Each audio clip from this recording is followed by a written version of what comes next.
Ee, ndị na-ege ntị, biko eji m aha Chineke na-ekele unu. Ihe mmemme nke ụbọchị taa n'olu Igbo ka m ga-eji wee mee ya. Ọ ga-abụ n'olu Igbo ka m ga-eji wee mee ya. Ọnụrụbe nwanne ya emekwala gịnị, ya agbakwala ọsọ. Ọ ihe a na-ekwu taa. Ọnụrụbe nwanne ya agbala ọsọ. Ọ bụrụ na ị na-agụ egwu a na-adapụta ọwa egwu Bright Chimezie kụpụtara. Ọ sị na ọ bụrụ na ị lọta n'obodo, ihe ọma si gị n'obi gị mere ndị obodo. Ihe ọ bụla ọma si gị n'obi mere ndị obodo. O gwere ka ọ bụrụ sọ ọnụrụbe nwanne agbala ọsọ. Ma a chọrọ ka m ji nke a wee kwuo okwu a dị oke mkpa. Ọ dị very very important na ga-ege ntị ka ahụ ihe egwu dị. Ọnụ ga-ahụ ihe mere m ji na-eme ihe onyonyo a. Bright Chimezie na ndị egwu ya, anyị na-ekele unu.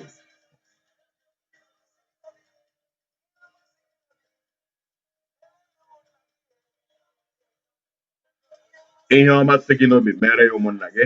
ọ ga-adịrị unu na mma. Biko ndị na-anaghị anụ Igbo, onye ewele iwe. For those of you who don't understand Igbo language, please, I want to beg your pardon, that you just please forgive us. It is pertinent on me the way I am led by the grace of God to do this video in Igbo language. So bear with me if you don't understand Igbo language. Please, just bear with me. May God bless you in the name of Jesus Christ. So, hey, Onurube nwanne ya agbala ọsọ. Enwere mkpughe emere ka batara m n'obi. M wee chọọ ka m wee were ahịa azụ a. Ama m na ọtụtụ ndị na-ebe niile gaji na-ehi ụra ugbu a. Emeghị eme ka ụwa niile na-enyo m ugbu a m na-eme ya live. Ihe m ji na-eme ihe onyonyo ahụ na ama m enwe ndị ahụ ya na ndị na-anọkwa ugbu a na-ele ya. Biko onye nara aka share the video as many times as possible. Ihe m ji na-eme ihe onyonyo ahụ ugbu a ga nụ nke mbụ hụrụ na ụlọ ahụ na ọnọdụ obodo anyị bụ Naijiria na-achị ịga obodo etinyere anyị sọ obodo anyị a na-akpọ Naijiria, otu anyị si ọnọdụ anyị hụrụ nwa anyị. O doole ewu na ọkụkọ anya na obodo a na-achị ikpochapụ awụ na mụrụ ma ọ na-achị ịla ndị nọ n'ime ya n'iyi. O doro anya onye si na ọhụghị ya ọsị na ọmaghị ya, ma ọ na-ahụ onye ahụ anya na ọ na-eketa oke n'ihe na-eme na Naijiria, ma ọ bụrụkwanụ na ọ maha ihe megere m chigburu ya, ma ọ naghị ahụ ụzọ. O doro ewu ma ọkụkọ dik ma ghara na ọnọdụ anyị hụrụ nwaanyị n'obodo Naijiria na ọ bụ ihe mgbawa obi, ọ bụ ihe anya mmiri. Obodo na-anaghị eleta ndị onwe ya, nleta ndị onwe, obodo na-anaghị enyere mmadụ aka. Obodo gbara afọ 60 onwe ihe eji kpọrọ na oge unu ga-ahụ ihe mere ọnwa gara aga na ndị na-akọ ọrụ ugbo n'ala ugwu gara ịga ịkọ ọrụ ugbo ha. Mmadụ gara ka ọ gaa kọrọ ọrụ ugbo ya, ndị Boko Haram awakpo ha ebe ahụ were mma fụgbuo ha niile. Ọwa otu ọwa abụọ ha na-eme ya mgbe niile, ọwa omenala ha. Hụ na ahụkwara n'otu ochi bụrụ data obodo anyị na ebe ụwa ndị Igbo anyị na ụfọdụ ndị mama na papa anyị na-aga ọrụ ugbo, ụfọdụ na-atụzụ ụjọ ịbanye n'ime ọhịa n'ihi gị ịbanye, ndị Boko Haram na ndị otu ha ndị na-emekwa ya dịkwa njikere ịwakpo gị, bufuo onye ahụ ala n'iyi. O doro n'anya. E nwere amụma na-ebu ndị dịgasị iche iche. Ịma ana m abụwa ana m aji ike ekwu na Chineke kwuru ka na-anụbeghị o kwuru. Ma enwe ihe mkpali n'obi m ga-agwa gị na nke ihe m na-eme ugbu a ọ mkpali nke mkpali n'obi. O nwere ike bụrụ mmụọ Chineke na-akpali, nwere ike bụrụ Chineke na-akpali m, mana ọ bịara kpee mkpali ahụ n'obi si gaa ije m. Ihe a na-eme ugbu a na dị na ọtụtụ ihe isi ike mere. Anyị ma ahapụrụ m ekwentị m ka ụwa niile wee hụ ya. Ya emezie ma nkịta ma oke ma ọkụkọ ma ngwere, onye ọbụla na-akpọ m, nyere m aka, nyere m aka, enyegidere m aka, ike agwụla m. Ihe meziri njem ihe onyonyo ahụ ihe mere m ọnwa gara aga, ọnwa Disemba gara aga gafechara. N'ihi gịnị mere ụfọdụ n'ime ndị na-eso m na ihe onyonyo na peji m ga-ahụ na enwere m ihe onyonyo gbasara emere m ihe onyonyo na-ekwukwa otu na-egosi na vidiyo ahụ ya moto mbulara ka ndị mmadụ zụrụ n'aka mbulara ya na ndị ga-ere ere. Ụmụnne m, mana o doro unu anya na kọntena m bulara n'ikpeazụ a ego m furu efu n'ime ya wụ 3.something million naira. Nke gwaraotochi wee fuo kọntena a na-eji 150, 120, 130, 100 kọntena ndị trela na-eburu anyị ebufere anyị ebe a ga gị mee offload. Ihe ahịa na-eji eme ya 130, 150 dependere n'ego obiri gị na ya. A na-achajizi 1.4 million, 1.3 million, 1.2 million, 1 million. ije a na-eji 120 ebu before 130 ebu before a na-achaji 1 million and ihe akpanta na-akpọ ịgbakọ ya 3 something million naira otu aka 3 something million na chụtata laa m n'iyi n'ihi gịnị moto ndị ahụ mana ndị mmadụ ekwule price ha ga-azụ ya ọzọ already ikwelu gwara ha kpakara ha ma binye ha moto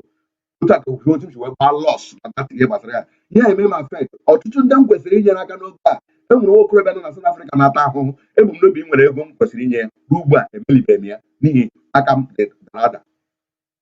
enwekwuru nwa okorobịa ọzọkwa tọrọ n'obodo Libya ọkọkọtala m anwụ ike nyere aka ekwe m ka inye aka mana aka m dara ada dịba nọda na-ata ahụ na-aka ịnwụla agụụ na-aka igwe na Libya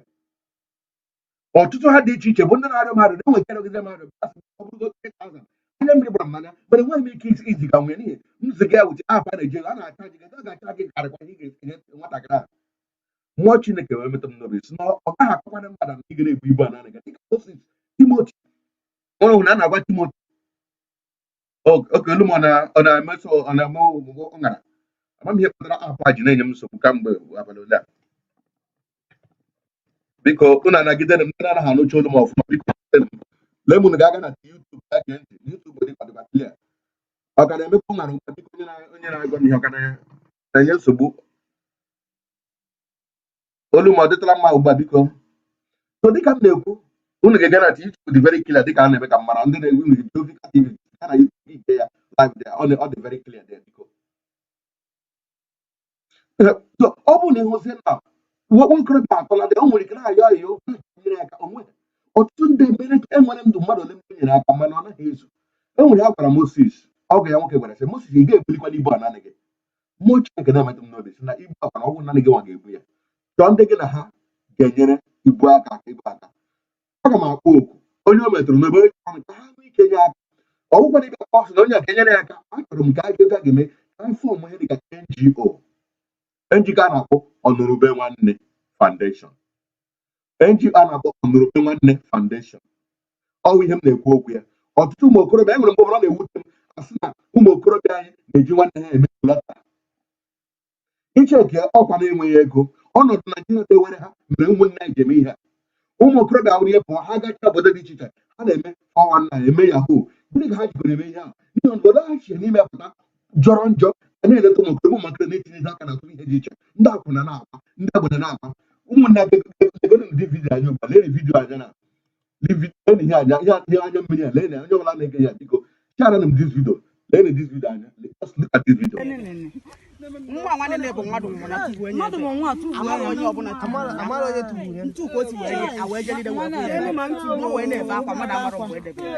so anyị na-achọ ka ihe pụọ nwa nwanne ka anyị si ebe ụlọ ọgwụ ka anyị bịa wee sasịa ya arụ ivi ya agwa ọ dịgo mma ọ nwa mmadụ mụ tuvu tụnye ya n'ime mgbọrọ tụnye ya na mgbọrọ ihe a bụ nwa mmadụ mụrụ amụ mgbe e nyere nyocha ọgwụ gịnị mere eji tụfu nwatakịrị Chineke kpọtara ụwa nwa Chineke gọziri bute gịnị mere eji wetụ nwatakịrị okwu ego poverty bụ one of the reason mere eji tụfu nwatakịrị enweghị ego a ga-eji azụ ya nwatakịrị ga-abanye n'afọ nwa ya kpọrọ ya ụnụ anụrụ akụkọ gbasara nwa okorobịa di na nwaanyị mụrụ ejima atọ mgbe ọ nọ na nwunye ya mụrụ ya gbara gị na nwere nwa gị n'afọ mụrụ atọ ogechi ebe ahụ ọsọ ka ọ fụrụ onwe ya ya sele echiche echekọta echi agbapụta ofu abịa mụọrọ ya atọ onwe nwere mgbe a gwara nwunye ya mụọrọ ya atọ ya gwara nwunye ya na ya mụọrọ ya atọ na obodo tochi ma agbapụta onwe ya ụmụatọ mefu a na-akọ ụga abụọ ya gịnị mere ya ego na onwere Chineke nyere ngozi mụrụ ụmụ atọ ọ bụziela ihe anya mmiri nye ya n'ihi enweghị ego tụ ndị Igbo ibe m ya emetụta m n'obi si biko aga m akpọ oku efọmụn foundation na-agụ Onuru Ube Nwanne Agbala Oso ama m na oge akọta across all the other part of the southeast mana ka anyị bidogoro na credit begins at home ebidogo na be anyị e nwere akwụkwọ nsọ emere ka mmara m chọrọ ka ngụpụta anyị n'ọgụkwa n'olu Igbo Aịzaya chapter 58 Aịzaya isi nke 58 amaokwu nke 7 ọ sị ọ bụghị ikesara onye agụụ na-agụ nri gị imekwa ka onye wetara n'ala ndị na-anwagharị anwagharị ka ha bata n'ụlọ gị ịhụrụ onye gba ọtọ kpuchie ya ya ka izonarị onwe gị n'oru gị arụ gị na onye nke gị dasị ọwụghụ naanị gịnị ga-eme ihe onye gba ọtara gị kpuchie ya na gị hụ ndị na-agwagharị agwagharị na-enweta ọnọdụ ha nye ha ụlọ ebe obibi ka ha biri mee ka ha bata n'ụlọ gị nye ha ụlọ ka ha biri ihe ndị ahụ niile bụ ihe na-agabiga so a na-eme ka mara n'ihi ihe ndị akụkọ ụghara na-eme igbu ndị na-aga ọrụ ugbo agụọ ga-adị nnukwu n'afọ 2021 wee gaba n'iru ihe oriri ga-adị very very costly ọ ga-adị ọnụ so a na-ebe aka n'obi m so ọnwụ na anyị nwawụ ndị Chineke gọzi na ndị nọgarị mba niile pụrụ apụ anyị gbechie nkịtị oke izu ochi na kidnapping ga-arị elu n'ala Igbo na ala niile oke izu ochi na kidnapping ntọrọ mmadụ ga-akarị ibe ya elu and otu ha chiri echiche chimewo ezinụlọ ọbụla nwere ndị na-ala bekee ebe a ka a ga na-amalite ahụ nwanne gị ha atụrụ imi ga-enye ha 100,000 ahụ mama gị ha atụrụ papa gị onye ọbụla ahụ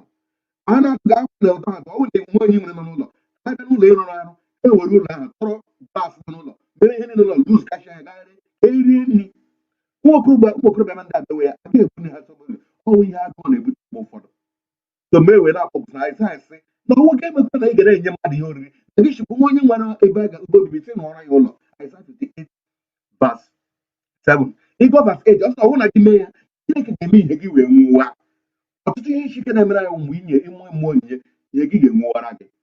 so biko ma na-arịọ dịka arịrịọ ka unu sonye m ka anyị bido onye a na-akpọ Onurube Nwanne Agbala Ọsọ Onurube Nwanne Foundation ọ ya ihe a na-achọ ịbanye ugbu a so ma na-arịọ onye ukwu na-arịọ Onurube Nwanne Agbala Ọsọ ịnụ ube nwanne gị ọrụ ka e nyere ha aka ka ụta ga-esi wee mepe ihe onyinye gbasara dị foundation aga m achọ nwere dị interested my number a ga-etinye my number if you're interested the number gị ga-ewere ya kpọọ m ma ọ gịrị jem na personal my distance ka anyị nwee ike wee kpa nkata otu a ga-esi wee nyere ụmụ mmadụ aka kedu ihe akara m ekwentị mbụ plus letechichiri dị plus 1 9 6 196 3 7 0 4 1 9 9 ị ga-etinye ya plus etinye m ebe a ihe a bụ akara m itinye ya plus gị kpọọ m na WhatsApp ma ọ na direct call anyone kpọrọ ọ ga-aga ọnwụ na ịkpọọ ya gị interest gị chat m sorry agbalakpọ chat m na WhatsApp ka anyị fọm WhatsApp group a ga-emecha ọ na na WhatsApp ka a ga-ediscuss a ga-emepe akaụntụ a ga-emechi ihe niile na-amụrụ onye oge na-eme nwa ndeto contribution ndị nọgasị n'ụlọ ga achọpụtara anyị ọnọdụ ha dị aṅa ndị a ga na-enyere aka ka enwe ike wee jite aka agụrụ ọrụ nwa okorobịa papa ya na mma ya nwụrụ ụmụnne ya dị ole na ya n'azụ ọ nwa okorobịa na-elekọta ụmụnne ya nta nwa okorobịa enweghị ọ na-arụ ya ga-ama otu esi egbu osisi ọ mụrụ otu esi egbu osisi ego o ji egbu osisi na-azụta nje eji ejira ma ọ dịla mba iku mgbe obodo ahụ nwa ole ihe na ihe dakwasịrị m enweghị m ike zụta nwere ya ọ narị 200,000 naira ka o ji ga zụrụ mma eji egbu osisi onweghị ya ụdị ndị otu anyị leba ha anya ga nye eme investigeshọn na eziokwu awatụ ka anyị ga-zụtere ha aka biko nọ ndị Igbo ụnụ maka m na-agwa ugbu a onye nụrụ ube nwanne ya gbakwara ọsọ anyị gbasa n'ozi a ka nwike zọpụta na ụnụ hụrụ mgbe a lụrụ agha ihe eji wee meri anyị n'agha ihe so n'otu ihe mere eji wee mere n'agha hapụkwanụ sapụtụ hapụrụ ihe ndị ọzọ ma ihe kachasị ike mere eji wee meri anyị n'agha nwokere n'ihi na agụrụ agwara ha nkịta agụrụ agbụgbo anyị ndị ọcha ndị ọsọ chọrọ ibute ihe oriri gbochie ha ebute ihe oriri ahụ agụrụ agụ nwa Igbo gụgbuchie ha achọkem ụmụ anyị laa ha n'iyi ọ bụ na e nwere ihe oriri n'oge agha Biafra akwụsị esi wee kwụsị ma na-arịa dịka arịrịọ anyị ga-ekwe ka agụrụ ugbo anyị zitere m ozi n'ihe akara na WhatsApp a zite ozi ebe ahụ ka anyị nyere ụmụnne anyị aka ọ nọmba ọwụ na ọwụ nọmba onye ọbụla kpọrọ gị ọbụla eme mitin asị m tinye na dọpụta ego ọbụla na akaụntụ mba ọ wa dịkọta ọnụ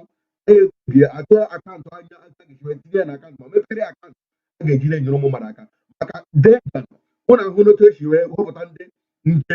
na-aga n'ime ọrụ enwe ike chekwa ọrụ anyị ụmụaka ha ndụ adị nsogbu adị onye ọbụla nwere ka ọ ga-arụ ọ bụkwarịta maka ị ga-akọntribụ bụrụkwa ya ga-eji na-aga enyere ndị mmadụ aka onwe ụmụ ga-enye emewu n'ọga nwanne gị onye ọbụla chọta onwe onye Ebonyi steeti onwe onye Imo steeti onwe onye Anambra onwe onye Abia steeti onwe onye Enugu steeti ọsọwa onye Igbo nwere ọnọdụ dị anya ndị n'ụlọ ọgwụ tọrọ n'ụlọ ọgwụ enwere ndị n'ụlọ ọgwụ ha nọ ebe a ịkpọpụta nsogbu adị biko na ana m ihe arịọ ka m na-arịọ ya ka ji ndị Igbo mee ya kesara na onye ọbụla ezi a anyị nyere na nwanne anyị aka ndị Onuru Ube nwanne ya gbakwara ọsọ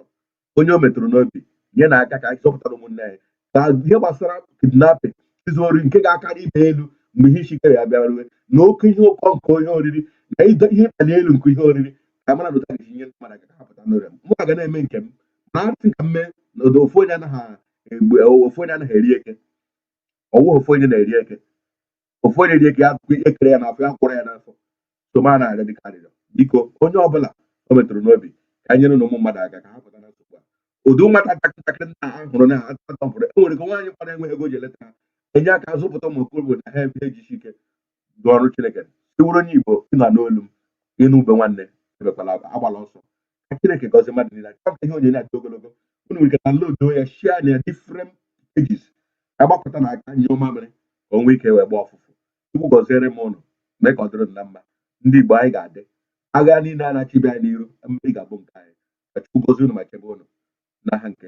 ọkpara nna n'aha nna nke nna maka ọkpara na nke mmụọ nsọ amen ka ọ dịrị na mma biko ndewonu